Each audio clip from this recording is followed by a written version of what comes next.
Welcome to the Otherworlds, where we talk to authors of fantasy, supernatural, and paranormal stories. Let's open the portal and meet our guest. Hello, my name is Sandra Rattan, and I am joined today by Anne Fraistat. Anne is an author, actor, director, playwright, and when she isn't involved in telling stories on stages or pages, she enjoys gaming and baking. Welcome to the podcast, Anne. Hi, Sandra. Thank you for having me. Oh, it's wonderful to get a chance to actually chat. And we're talking today about your book, A Place for Vanishing. And this book has been nominated for a Stoker Award. Congratulations. Thank you. And so that must be its own brand of nerve-wracking. Like, being up for awards is so flattering, but then there's the whole like, will I win? Won't I? What do you say? Yeah, you never know, but I do have to say, like with Bram Stoker, like honestly, just even having the nomination is already like, okay, that in and of itself is awesome. So it is kind of like, okay, I've already won. There's like the outside chance I'll double win, but I'm I'm cool either way at this point. Yeah, it's a wonderful thing to have your work recognized. And as you know, I'm a huge fan of this novel and have just enjoyed it so much and appreciated the insights about mental health that you have delved into in A Place for Vanishing. How did that come about that you decided that you wanted to tackle mental health in a haunted house setting? Yeah, I do. So I do like to describe this book as a mental health recovery story set inside a haunted house. And I think it came together in a lot of ways. I guess first of all, I mean, one of the main things that I did want to do with this book is this is my first attempt to represent someone who has a brain that works like my own. Like I also have bipolar 3, which is also known as cyclothymic disorder, cyclothymia, which Libby, the main character, has. And that's basically, it's a milder, difficult to diagnose, and pretty rare type of bipolar disorder that a lot of folks are less familiar with. I hadn't gotten the chance to see that represented, especially like, that would have been amazing to see when I was a teen. And I didn't get that chance then. And I wanted to try to put that on the page for the first time as genuinely as I could.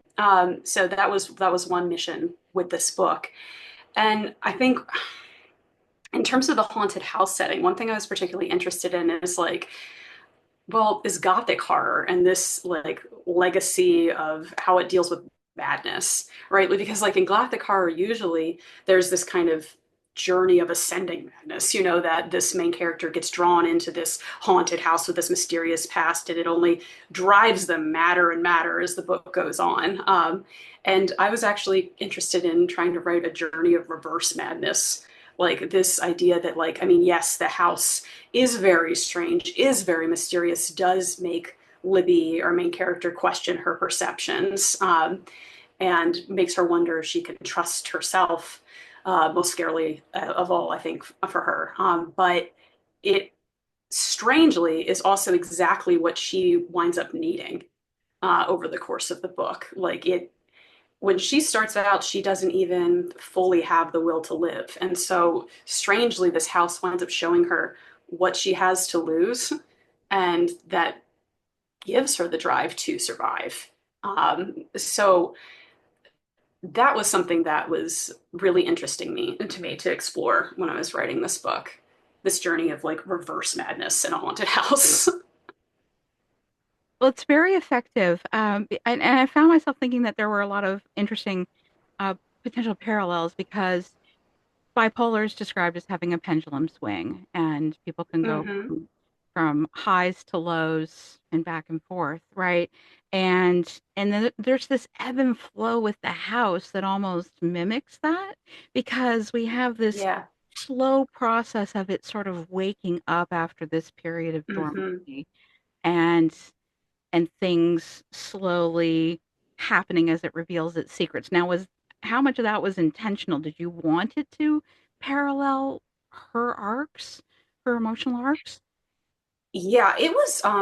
it was an interesting experience actually trying to marry kind of like traditional story structure with the mood swings that someone might experience, like with bipolar three. Like those things don't inherently play well together. It's like I feel like in this traditional story structure, we really want it to be like linear, and it can really suck potentially like the kind of the drive out of the plot if you have to then slap in a low, which is what a character might feel in response to something. So it is kind of a different rhythm than I think some readers might be used to, particularly if they're not bipolar or haven't experienced that kind of um, high and low flow in their own life. So I was trying to marry the house and the plot and the actions with Libby's mood. I was trying to make it time out at places in the book where we would want those reaction scenes anyway. So I was trying to time things that would make Libby experience a low at points where it made sense for her to have a low.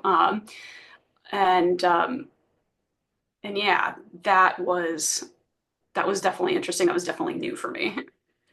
I think it works really well though because it's almost like her lows become an obstacle for her, like that she has to overcome Yeah, in the very course much so. of the story. And even though I mean, I would say there's nothing wrong with having a low when you have bipolar 3. That is Hmm.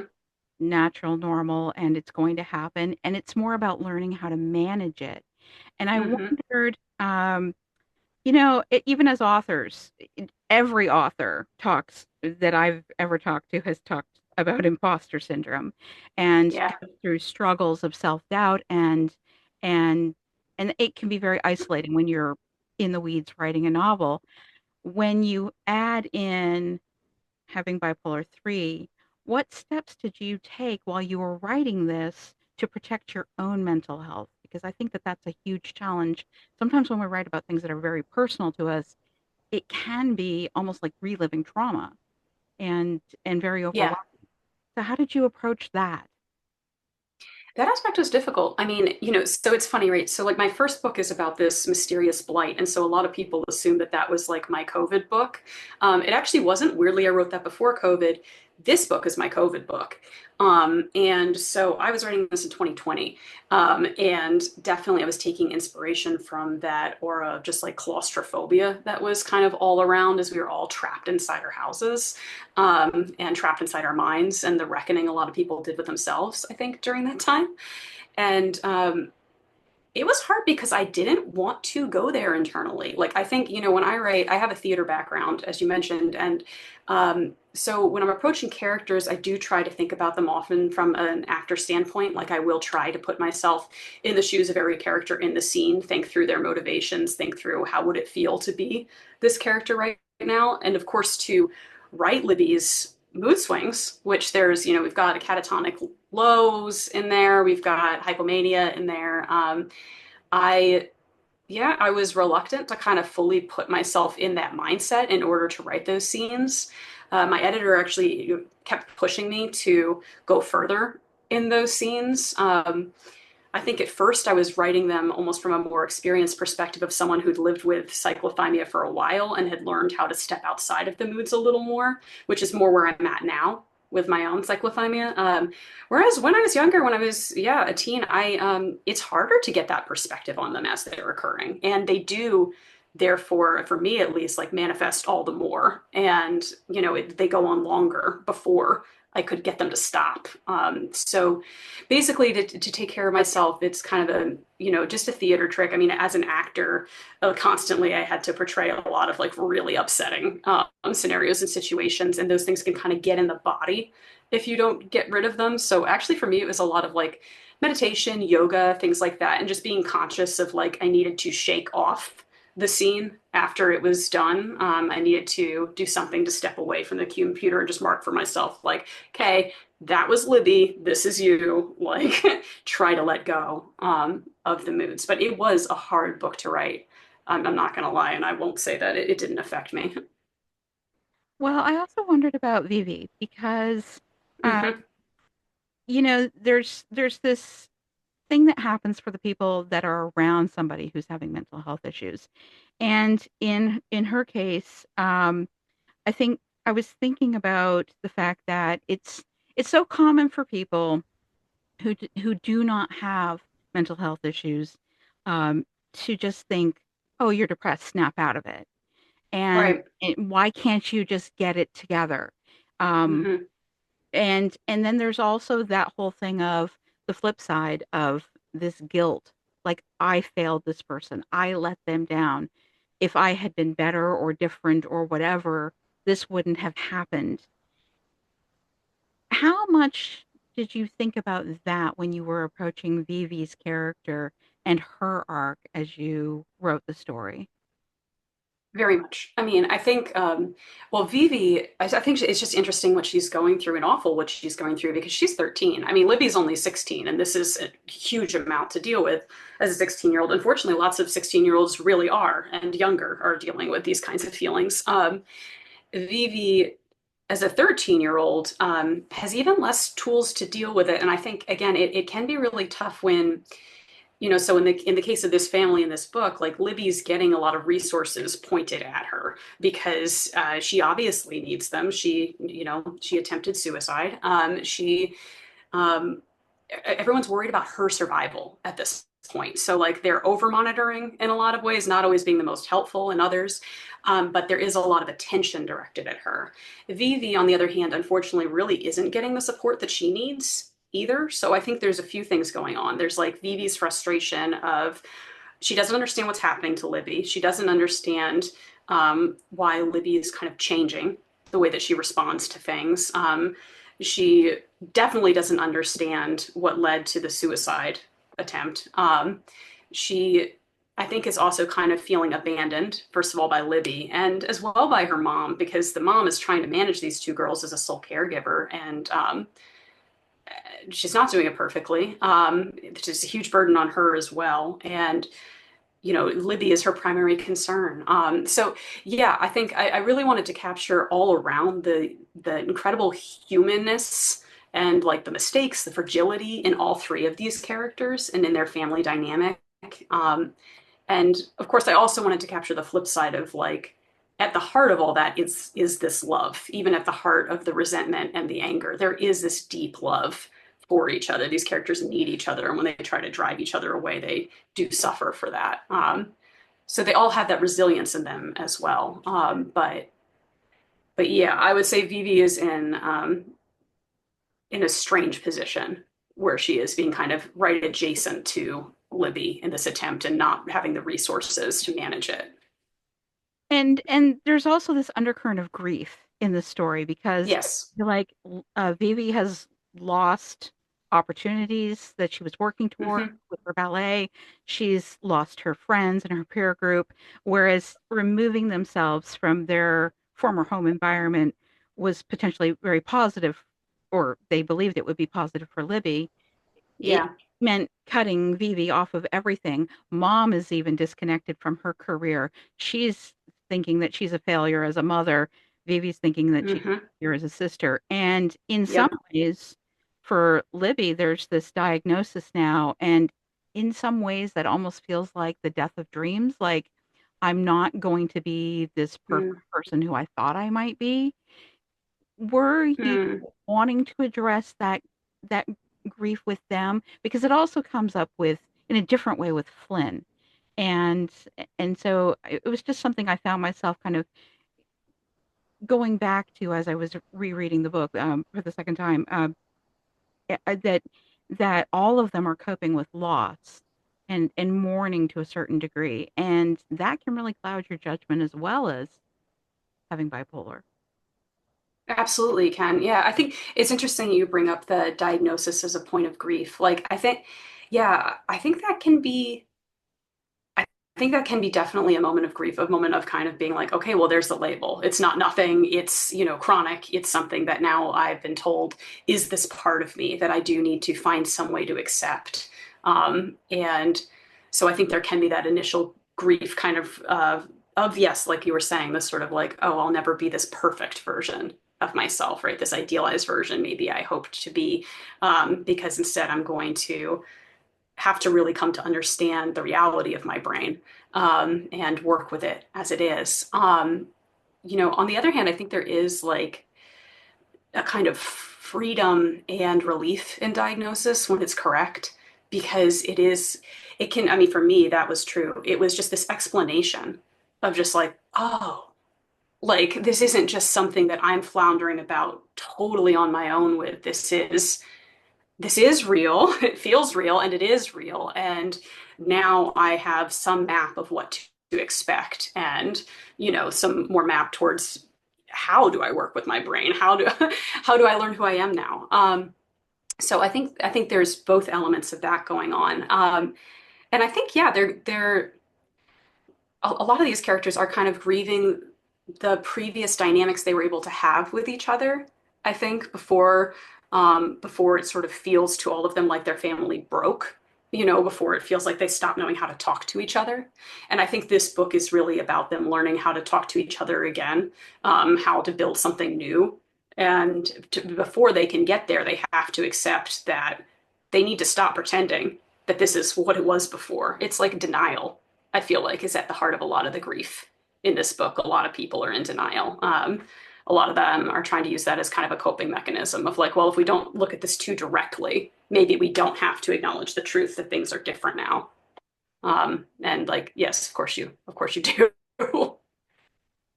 Yeah, there's no escaping it. Kind of once all the masks have come off, Right. I didn't mean literally with the house, but there is that too. But But I see what you did there. yeah, right. But I see what you did because it's such a great parallel. Because I was thinking about this as well, that when we go through our lives changing masks, whether Yeah. it's about big things or little things. And you have these interesting little references in the book, like refer to the lemon masking the mothballs and mildew smell of the house, right? And that's just Yes. one way of like, oh, this house is a mess. Instead of fixing what at the core, what's wrong with it, it's like, oh, let's just put some cleaner and paint and Right. pull off the boards off the windows and everything will be fine because it will smell Right. better and look a little better. And then you have at the same time, you've got this parallel, which I thought was interesting. Throughout most of the book, Libby does not wear makeup, just concealer. So she's just focused on concealing flaws so that she hmm looks normal. She's not trying to Yeah. look outstanding. She's not trying to draw attention to herself. She's just trying to look normal. And it's Yeah. an interesting parallel with them in terms of how and how we're always putting on masks and trying to look a certain way for the world around us so that we can be what we think is acceptable. And Yes. and it's interesting how Libby struggles with this throughout the book, because she is wrestling in her own mind with, is what she's seeing normal? Is it real? Or is this just her being broken? And I wondered hmm what you wanted to, if you could say one thing, like what would you want this to communicate to young adults who are reading this book? Because it is such a time of fragility. It's a time when people feel pressured to fit into molds and meet other people's Yeah. expectations to be accepted instead of focusing first on accepting yourself. And it feels to me like that's part of Libby's journey, is learning to really accept herself and and Yes. come through that. Um, is that what you would want most of all for young adults to take away from it, or is there more to it that you would hope that would resonate with them about her journey? I think most of all, even more than the masks, which are obviously they are that very big deep theme throughout. I think that the number one thing that I would like people to take away from this is honestly just that hope, that idea that like even when things feel hopeless, when things feel endless, that hope is still there, is waiting for you. There are people who, maybe not everybody, but there are people who it is safe to take your masks off with. I think all these characters find that in each other ultimately. And they all resist that, I think, a lot. But and when you find those people to to lean into that, to be there with them. Those are your people. And I think you have to take your mask off for yourself too. I think that that's a big thing that Libby definitely for sure learns is that kind of self-acceptance ultimately of like um, that her brain is her brain, but it's not a weakness. It actually can be a strength. That like there is something special in the insight that different brains provide us. I think we need them in this world. And that's another huge thing that I hope people take away from this is that it's not just like okay to be yourself. It is good to be yourself, and including if you have bipolar disorder or anything like that that you fear stigma about that you feel like you need to hide. That there are strengths there waiting for you. That's a wonderful message. And, and I have to say, I don't, without giving anything away, I just loved Flynn's part of the story. Mm, It was, he just felt both, he had his own trauma, but he also felt remarkably grounded, and, capable of confronting things in a way that many people aren't. But I really loved that aspect of the story, and how that intersected with Libby's journey. So yeah. When I think about masks, actually, Flynn is in some ways the character I think of the most. Weirdly enough, maybe because I mean, he and Libby have experienced kind of similar trauma in certain ways. They both have experienced a lot of self-doubt, bullying, mental health struggles, although it takes Flynn's a long time to come out. Because Flynn, more than anyone, I think, is very comfortable lying. When this book starts, he's got a lot of masks on, and I feel like he gradually takes them off over the course of the book, but it's like layers and layers like that he's kind of built up. And so it takes him a long time to really start to get super real with Libby, and to super understand who he actually is under all of this. So yeah, he's just kind of supposed to represent as well a different way that people respond to this sort of trauma. It's like Libby has directed so much of it inward at herself, a lot of self-punishing thoughts, self-punishing feelings, and Flynn has directed a lot of it more outward, into these hard walls and just like um, yeah, the weird lying compulsions and things like that. But they both have a core, and they do have to each take off their masks in order to recognize that more and more. yeah, no, what I found with him was interesting was like, on the one hand, Libby is discovering these things about her family and about the house, and all of this history, things about her grandparents that she had no idea about. And so Yeah, she's on this learning journey of what's going on here and what this means, and things, and about things that happened to her family. And on the flip side, um, Flynn is pretty sure he knows. And yet at the same time, there is that, it's like you say, there's always that concealing, keeping things yes. back from people, but particularly because he's grown up in a different environment than her. He's been confronted with people's perceptions and people's biases for a long time, Mm-hmm. which affects his journey, which is also important because that's something that, in that respect, he understands, even though she may not realize it at first. Like, he understands what she fears she faces when she starts school and when she begins to meet people, and if they find out things about her past. So, Right. so it's interesting when their stories intersect, and when they, when they really begin to go on their journey of removing masks, and learning that they're, he's in such a great position to help her, which, but without it being a case of like, I'm going to fix you, but rather Right. just, I'm going to give you support because I get this. Yeah, and it's a two-way thing because I think that that's the thing that he's so afraid to reveal is that he thinks he's broken too, like on this deep level, and so I think that they really are perfect foil for each other because they do know how to support each other in that way. Like he's gonna need it too, that's for sure. Yeah, and I mean, on some to some degree, aren't we all broken in some ways? Oh yeah, for sure. But we always, just think that if people see this part of myself, that they will reject me.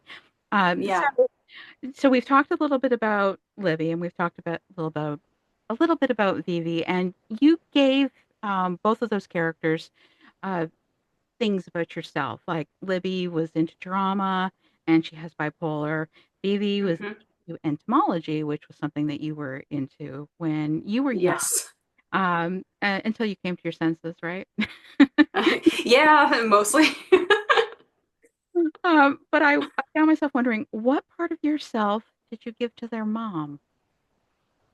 Mm, yeah, I mean, well, the surface level answer is her like unholy obsession with tea, which I definitely share. Um, I mean, I think I what's drink funny, blueberry tea, right? Like, do you? I'm sorry for what I've done to you. yeah. Yeah, God, the blue tea. That was fun to write. Uh, um, yeah, I think on a deeper level. Well, so it's funny. I mean, when I wrote this book, I actually wasn't yet a mom. I was pregnant when I was doing like my last round of edits. I mean, I knew that that's where I was hopefully headed. We wanted to have a kid, and I do have a daughter now. And I mean, I think it's just that this sense that just because someone's an adult doesn't mean they have all the answers. This their mom has this deep desire to do right by these girls, and at the same time this knowledge that she's not rising to the occasion there, and that's so terrifying to her. And um, I obviously hadn't been in any kind of that position, but I guess it's more, maybe I just kind of bring empathy to, I don't know, maybe it embodies a little bit of a nightmare scenario of like being a parent, of feeling that, of being able to not know what your kid is going through. And as much as you want to take their pain, you can't. You can't do it for them. And that's a scary thing. So maybe that's it. I don't know, that I think that she does definitely embody some some fears I would have of like not being able to be the parent that you want to be, that you hope to be, that your kids deserve. Well, and it's also interesting with her because she parallels Libby and Vivi as well because she has her own trauma that she has not addressed. And and of course Right, yes, very that much so. begins to come out throughout the story um and and something that she's confronted with. And and so, it's an interesting thing where you have all of these characters who are intersecting and they're all dealing with some level of trauma. Um, and and processing through that, it can be very easy for people to push each other away. And what you've Hmm. said is focus on a story where this family unit that had a very strong core, tries to pull itself back together instead of Hmm. letting everything fracture, which is kind of a really powerful message because it seems like it's so easy for people to give up on people anymore. But instead, Yeah. and on the one hand, at the beginning of the story, Libby it's just in the wake of her having attempted suicide. And of course, this is a story about her finding out all of the reasons that she has to live, which is a Hmm. wonderful message to send. So now as we head towards wrapping this up a little bit, a couple of fun questions for you, or maybe Sure. it's more difficult than anything. I don't know. But you have the 13 masks in the house: the Yes. butterfly, beetle, housefly, ant, cricket, moth, centipede. Thank you for that. Yeah, yeah. Mosquito, wasp, cicada, cockroach, praying mantis, and then the rose. If you were moving into this house and all of the masks were there and available, which one would be calling to you? Actually, I think that's an easy answer. I think it's the butterfly. I mean, because that's when I was a kid. I mean, well, my obsession was caterpillars and butterflies. And they're definitely the insect that has stayed nearest and dearest to my heart. And I think also, especially when I was younger, the way that like part of the reason Vivi feels the call of the butterfly so strongly is the butterfly represents this sort of manic energy, this kind of like I just want to be happy, kind of drive. Like I am so starved for happiness, I want to be giddy, and I think that's kind of when I was a teen before I really had a coherent diagnosis. Um, I that's what I wanted. I was trying to chase that. I thought that was good. I didn't understand how that was playing into the lows that would then follow it, unfortunately. So that was quite an epiphany for me later, being like, oh no, like, I shouldn't lean into that. But that was definitely intoxicating for me when I was younger, for sure. So you think that you would be drawn to the butterfly. That's kind of cool though. I mean, butterflies have this inherent beauty and this transformation, Yeah, uh, like when you're going from caterpillar to butterfly. So it's interesting because it's funny. I think about all of them. I think about the butterfly being, in a way, the most hopeful. If there was a yeah. spirit in one of those masks that could break free and be good, do you think it would be the Hmm. butterfly? That butterfly? I don't know. I mean, like, I think I would not necessarily say that butterfly mask. I think in theory, yes. I think that, I mean, it's like, I don't want to get too much into spoiler territory here, so I'm sort of like, what could I say? Exactly, but maybe not that one. I think in general, though, for sure, the butterfly does embody hope. It's hard to know if any of them in this book could, you know, could be saved, really. In a, Yeah, yeah. um, and having said that, um, I did feel bad for the beetle. Me too, actually. Yeah, No, it's an interesting thing because the fight to survive is such a powerful force, and yeah. and there's so much history and manipulation um, underlying everything that made the House of Masks what it was. So it's a fascinating story. So out of curiosity though, because uh, this book involves a lot of interesting discoveries in this old house. So I'm wondering, what is the creepiest or strangest thing that you have ever found in a house? Oh my God. Okay, well, I just have to tell you about something that actually directly relates to this book. This was so creepy, and in my own house. I was working on page proofs for this book. I had literally just reached the first scene where Libby starts to hear noises from the attic, little scratching sounds. And I kid you not, as I am reading that scene, I hear scratching and rustling in my wall, like in the top corner of my study wall, right beside me. And I just stopped at the computer, was like, am I losing it here? And luckily, I have cats, and they were in the room and they were looking at it too. So I'm like, okay, something's actually going on here. It turns out that was a raccoon that had just chosen that moment to burrow into our chimney and start to make a nest. So that mystery was easily solved, but the timing of it was absolutely uncanny. That would terrify me if I. That was so much. That was so much. There were a couple creepy moments like that. I think just because this involved bugs, so it kept feeling like after I had just written this fight sequence involving cockroach, I went back to my room to get ready for bed, and there was an enormous cockroach on the wall. It was the first one I'd ever seen in that apartment. And one of the only ones I ever saw, like just out of nowhere, and it so it definitely had that creepy feeling of like, timing, stop.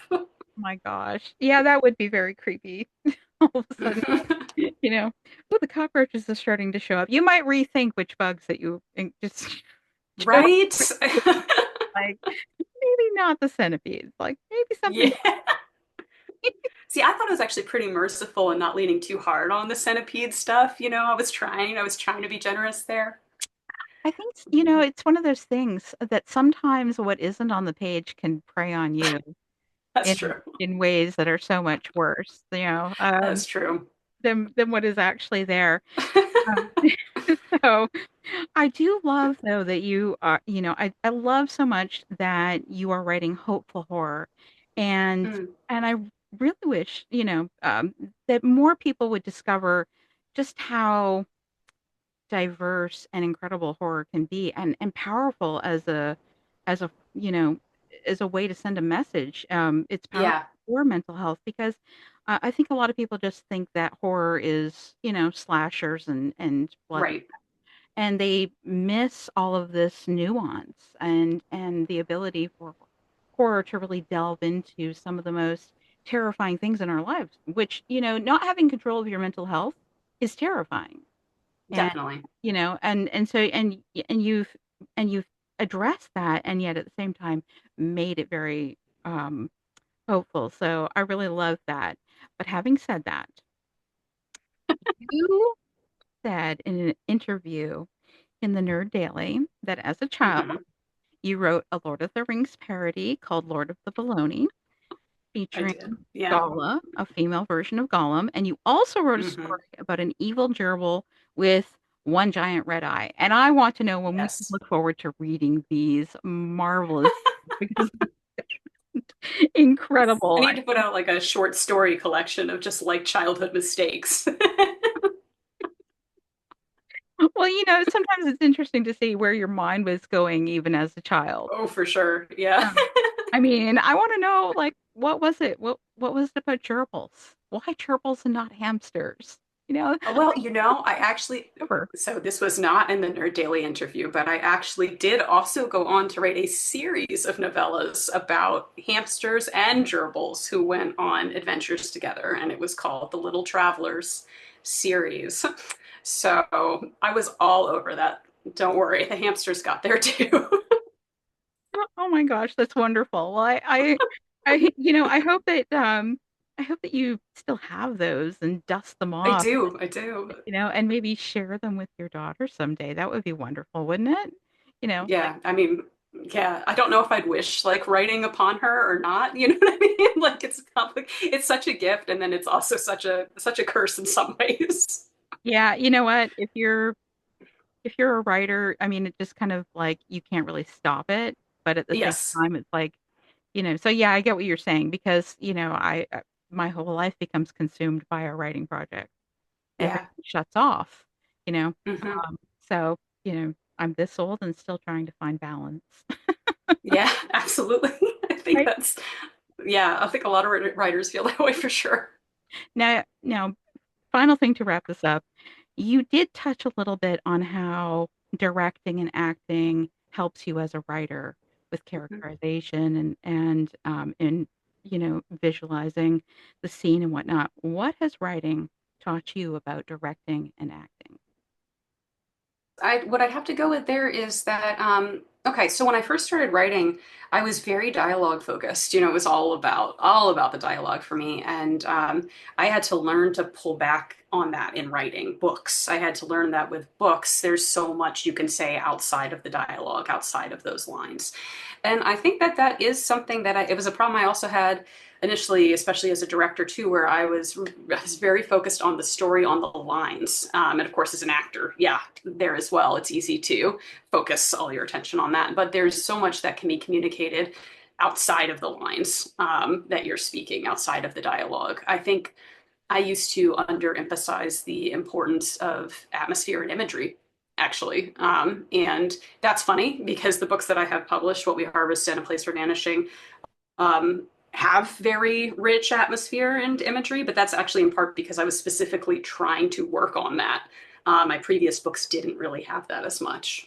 So I think that that's something I learned in writing that would definitely apply to acting and directing too. Oh, that's fantastic. It's incredible how one art form can influence another and give you so much insight that you can bring over to that other, form. Yeah, So, well, thank yeah, you so absolutely. much for joining me today. It's been wonderful to actually get a chance to chat. I know you too. This has been great.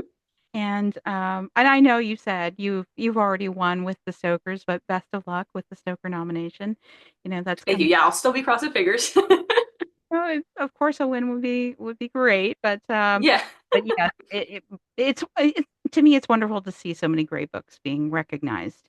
And Yes. I was really thrilled when I saw your book was nominated. So congratulations again. Thank you. And we look forward to chatting again when your next project comes out. That'd be great.